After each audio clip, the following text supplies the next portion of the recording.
প্রধান উপদেষ্টা চীন সফরে যাচ্ছেন, আর এ কারণে সবচেয়ে বেশি উদ্বিগ্ন হলো ভারত। ভারতের কপালে যেন চিন্তার ভাঁজ। নরেন্দ্র মোদী চেয়েছিল প্রধান উপদেষ্টা যাতে চীন সফরে না যান, কিন্তু নরেন্দ্র মোদী শত চাওয়া সত্ত্বেও প্রধান উপদেষ্টা চীন সফরে যাচ্ছেন।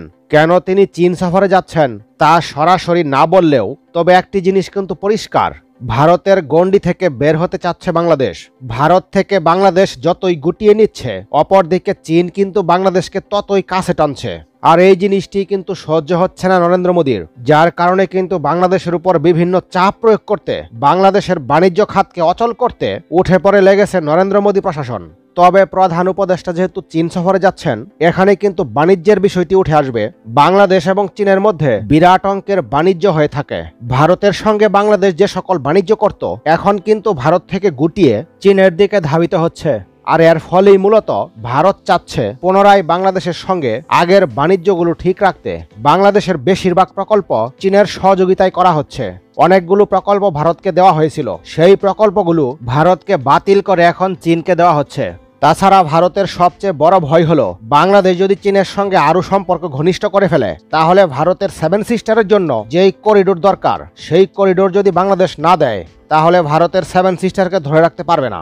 যার কারণে অনিচ্ছাকৃতভাবে ভারত বাংলাদেশের সঙ্গে নরম সুরে কথা বলছে, উদ্দেশ্য ভারতের 7 সিস্টারকে টিকিয়ে রাখা। অন্যদিকে চীন, পাকিস্তান এবং বাংলাদেশ চাচ্ছে ভারতের 7 সিস্টারকে তাদের চাহিদা মতে ভেঙে টুকরো টুকরো করে ফেলতে।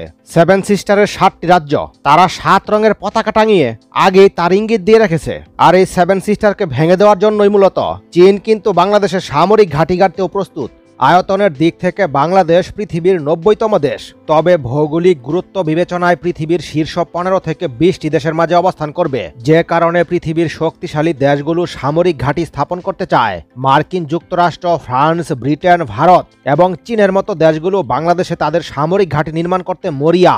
তবে চীনের আগ্রহ সবচেয়ে বেশি। দেশটি যে কোনো মূল্যে বাংলাদেশে অন্তত 2টি সামরিক ঘাঁটি স্থাপন করতে চায়, কারণ বাংলাদেশের ভৌগোলিক অবস্থান চীনের নিকট আলাদা গুরুত্ব বহন করে। দেশটি ভারতকে ঘিরে সামরিক শক্তি বৃদ্ধি করতে মরিয়া, সুতরাং বাংলাদেশের সহযোগিতা লাগবেই।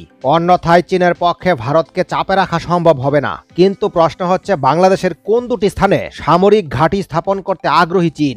অন্যদিকে সামরিক ঘাঁটি স্থাপন করলে বাংলাদেশি বা কতটা লাভবান হবে? সামরিক ঘাঁটি নির্মাণ করতে স্বাধীনতার পূর্বে 1970-এর দশকে পাকিস্তানকে প্রস্তাব দিয়েছিল চীন। পূর্ব পাকিস্তানে 2টি স্থায়ী সামরিক ঘাঁটি নির্মাণ করতে চেয়েছিল, বিনিময়ে পাকিস্তানকে ভারতের হামলা থেকে রক্ষা করবে এমন চিন্তা ছিল। তবে পাকিস্তান সরকার এই প্রস্তাবকে নাকচ করে দেয়। চীনের নিকট তৎকালীন সময় থেকেই বাংলাদেশের গুরুত্ব ছিল অনেক বেশি, কারণ শিলিগুড়ি করিডোর ভারতের চিকেন নেক হিসেবে পরিচিত। এই অঞ্চলের প্রস্থ মাত্র 17 কিলোমিটার, ফলে চীন মাত্র এই 17 কিলোমিটার দখল করতে পারলে ভারতের পূর্বাঞ্চলের 7 রাজ্য বিচ্ছিন্ন হয়ে যাবে।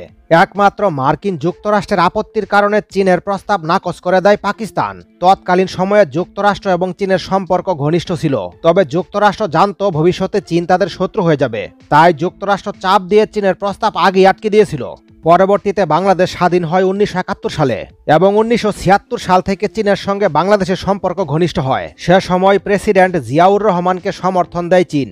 তারপর সামরিক সম্পর্কও ঘনিষ্ঠ হয়। এ সময় বাংলাদেশের মাটিতে অস্থায়ীভাবে সামরিক ঘাঁটি স্থাপন করতে চেয়েছিল, তবে বিভিন্ন কারণে শেষ পর্যন্ত বাস্তবায়ন করা সম্ভব হয়নি। 2014 সালের পর থেকে চীনের অর্থনীতি ও সামরিক শক্তি ব্যাপক শক্তিশালী হয়ে ওঠে। অন্যদিকে বাংলাদেশের সঙ্গে ঘনিষ্ঠ সামরিক সম্পর্ক তৈরি হয়। দেশটির দীর্ঘমেয়াদী পরিকল্পনা বাংলাদেশের মাটিতে সামরিক ঘাঁটি স্থাপন করা। সেই পরিকল্পনা নতুন করে বাস্তবায়নের চেষ্টা চালিয়ে যাচ্ছে বাংলাদেশের রংপুর এবং চট্টগ্রাম। এই 2টি অঞ্চলে স্থায়ীভাবে সামরিক ঘাঁটি স্থাপন করতে আগ্রহী চীন। এর মাঝে রংপুর অঞ্চল অন্যতম। চীনের সেনাবাহিনী এই অঞ্চলে বিশাল সামরিক ঘাঁটি স্থাপন করলে ভারতের পরাজয় নিশ্চিত, কারণ রংপুর থেকে চিকেন নেকের অবস্থান খুব বেশি দূরে নয়। ফলে মাত্র 17 কিলোমিটার অঞ্চলকে দখল করতে পারলে ভারতের 7 সিস্টারের প্রায় 3 লক্ষ বর্গ কিলোমিটার অঞ্চল হাতছাড়া হবে। সেক্ষেত্রে রংপুর হচ্ছে আদর্শ স্থান, বিশেষ করে চীনের সামরিক ঘাঁটি স্থাপনের জন্য। অন্যদিকে বাংলাদেশের চট্টগ্রামে একটি নৌঘাঁটি স্থাপন করতে চায় দেশটি। চীনের লক্ষ্য কক্সবাজার জেলায় একটি নৌঘাঁটি স্থাপন করা। সেক্ষেত্রে ভারতকে ঘিরে ফেলা সম্ভব, কারণ বাংলাদেশ, শ্রীলঙ্কা ও পাকিস্তানে নৌঘাঁটি স্থাপন করলে ভারতকে নেভাল ব্লক দেওয়া সম্ভব। বাংলাদেশকে এ বিষয়ে লোভনীয় প্রস্তাব দিলেও ভারত এবং যুক্তরাষ্ট্রের চাপে এতদিন বাস্তবায়ন করা সম্ভব হয়নি। তবে চেষ্টা চালিয়ে যাচ্ছে চীন। আজ না হলেও হয়তো 1 দশক পর তা বাস্তবায়ন করবে। তবে চীনকে সামরিক ঘাঁটি স্থাপনের অনুমোদন দিলে বহুমুখী দিক থেকে লাভবান হবে বাংলাদেশ। প্রথমত রাষ্ট্রীয় নিরাপত্তা প্রদান করবে। ভারত যদি কখনো বাংলাদেশের উপর আক্রমণ করে তখন চীন পূর্ণ শক্তি নিয়ে যুদ্ধে লিপ্ত হবে। সুতরাং এক্ষেত্রে ভারতের পরাজয় এক প্রকার নিশ্চিতই বলা যায়। বাংলাদেশের নিরাপত্তা নিশ্চিত করার পাশাপাশি অর্থনৈতিক সুবিধাও প্রদান করবে। বাণিজ্যিক ক্ষেত্রে বাংলাদেশকে ছাড় দেবে। এছাড়াও বিনামূল্যে সমরাস্ত্র প্রদান করবে। রাতারাতি বাংলাদেশের সামরিক শক্তি কয়েক গুণ শক্তিশালী হয়ে যাবে। বর্তমানে কম্বোডিয়ায় একটি নৌঘাঁটি স্থাপন করেছে চীন। বিনিময়ে $multi-billion সমরাস্ত্র পাচ্ছে দেশটি। এছাড়া সামরিক বাজেট বৃদ্ধি পেয়েছে 3 গুণ।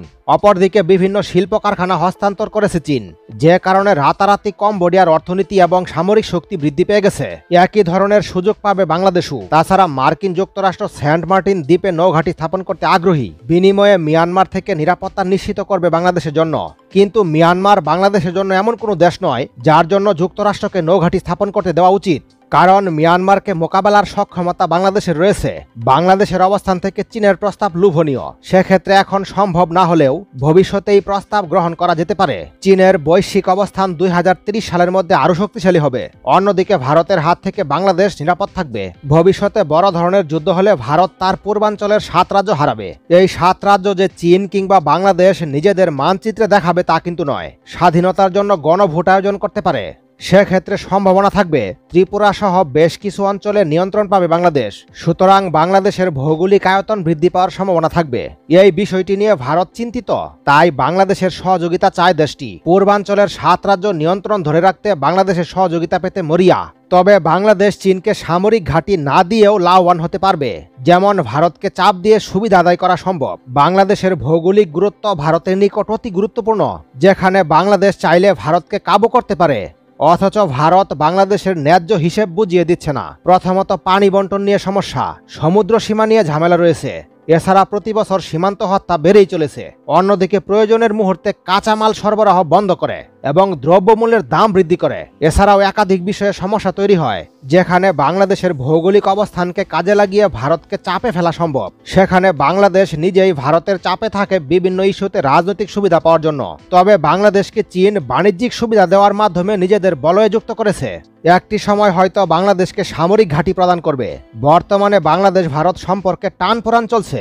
অবস্থার উন্নতি না হলে হয়তো 2030 সালের মধ্যে এই পরিকল্পনা বাস্তবায়ন হলেও হতে পারে। তবে চীন তার লক্ষ্য নিয়ে এগিয়ে যাচ্ছে। বাংলাদেশের অধিকাংশ সামরিক ঘাঁটি নির্মাণে সহযোগিতা দিচ্ছে চীন। বিশেষ করে কক্সবাজার নৌঘাঁটি স্থাপনে চীনের ভূমিকা সবচেয়ে বেশি। এটি বাংলাদেশের ইতিহাসে সবচেয়ে ব্যয়বহুল সামরিক ঘাঁটি। প্রায় 11,000 কোটি ব্যয় হচ্ছে নির্মাণের জন্য। বিশাল নৌঘাঁটি স্থাপনের পিছনে চীনের মদদ রয়েছে সবচেয়ে বেশি। তাছাড়া ঋণের মাধ্যমে বাস্তবায়ন করা হচ্ছে। সুতরাং ভবিষ্যতে এখানে নৌঘাঁটি স্থাপন করতে পারে চীন। চীন বাংলাদেশে সামরিক ঘাঁটি নির্মাণ করুক। এর পক্ষে বিপক্ষে আপনাদের মতামত কমেন্টের মাধ্যমে জানিয়ে দিন। পরবর্তী নতুন ভিডিও সবার আগে পেতে চ্যানেলটি সাবস্ক্রাইব করে রাখুন।